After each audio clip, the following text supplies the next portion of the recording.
Hi friends, நம்ம இன்றைக்கி சுவையான மட்டன் குழம்பு எப்படி செய்கிறதுன்னு பார்ப்போம். அதுக்கு நான் இன்றைக்கி 1/2 கிலோ அளவுக்கு மட்டன் எடுத்து அதை அலசி வச்சுருக்கேன். இப்போ வாங்க நம்ம ஸ்டெப் பை ஸ்டெப்பாக அதை எப்படி செய்கிறதுன்னு பார்ப்போம்.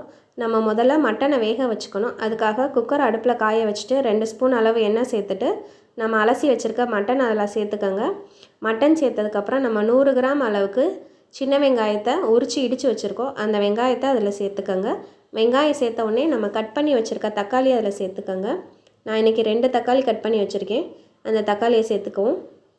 இதோட ஸ்பைசஸ்க்கு ஒரு பிரியாணி இலை, சின்ன சைஸ் பட்டை, 2 கிராம்பு, கொஞ்சம் கல்பாசி அதையும் சேர்த்துக்கோங்க. இதையெல்லாம் சேர்த்ததுக்கப்புறமேட்டு மஞ்சத்தூள் ஒரு சின்ன ஸ்பூனில் 1 ஸ்பூன் சேர்த்துக்கோங்க. நான் இன்றைக்கி வீட்டில் அரைச்சி வச்சுருக்க மஞ்சத்தூள் சேர்த்துக்கிறேன்.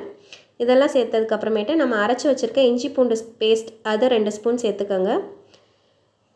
இப்போ இதை சேர்த்ததுக்கப்புறமேட்டு நம்ம அலசி வச்சுருக்க புதினா மல்லியும் அதில் சேர்த்துக்கோங்க. இப்போ நம்ம கறி வேகிறதுக்கு தேவையான அளவு உப்பு அதில் சேர்த்துக்கலாம். உப்பு சேர்த்ததுக்கப்புறம் உங்களுக்கு தேவையான அளவு தண்ணி ஊற்றிட்டு குக்கரை மூடி வச்சுருங்க. இங்கே மட்டன் எனக்கு ஹை ஃப்ளேமில் 2 விசில் வச்சாலே வெந்துடும். உங்கள் ஏரியாவில் எப்படி வேகுமோ நீங்கள் அதுக்கேற்ற மாதிரி விசில் வச்சுக்கோங்க. இப்போ நம்ம குக்கர் க்ளோஸ் பண்ணிடுவோம். இப்போ நம்ம குழம்புக்கு அரைக்கிறதுக்கு தேவையான மசாலா என்னென்னு பார்த்துருவோம். தேங்காய் 1 பல், வேர்க்கடலை 1 ஸ்பூன், சீரகம் 1 ஸ்பூன், சோம்பு 1 ஸ்பூன், முந்திரி குருணை 1 ஸ்பூன் எடுத்துக்கோங்க. இப்போ குக்கர் விசில் வந்ததுக்கப்புறம் நம்ம எப்படி செய்கிறதுன்னு பார்ப்போம். குக்கர் விசில் வந்துருச்சு. குக்கர்லேருந்து விசில் அடங்கினதுக்கப்புறம் பாருங்கள், நமக்கு நல்லா வெந்திருக்கு. இந்த அளவுக்கு வெந்திருக்கணும். அப்போ தான் குழம்புக்கு நல்லா டேஸ்ட்டாக இருக்கும்.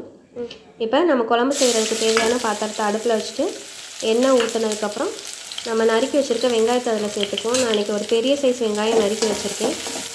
வெங்காயத்தை சேர்த்துக்கோங்க. நல்லா வதங்கட்டும்.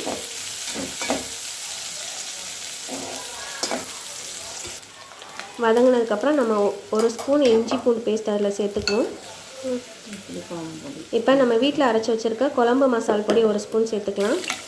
இதோட நம்ம வேக வச்சு வச்சுருக்க மட்டனையும் அதில் சேர்த்துக்கோங்க.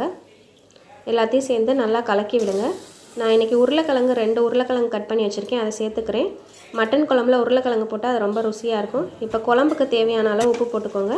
இப்போ நல்லா கொதிச்சதுக்கப்புறம் நம்ம அரைச்சி வச்சுருக்க அந்த பேஸ்ட்டை அதில் சேர்த்துக்கோங்க. தேங்காய், சீரகம், சோம்பு அரைச்சி வச்சுருந்தோம் இல்லையா, அதை சேர்த்துட்டு தேவையான அளவு தண்ணி ஊற்றி அடுப்பில் வச்சுருங்க. இப்போ உருளைக்கிழங்கு இந்த அளவு வெந்ததுக்கப்புறம் நம்ம குழம்பு அமர்த்திடலாம்.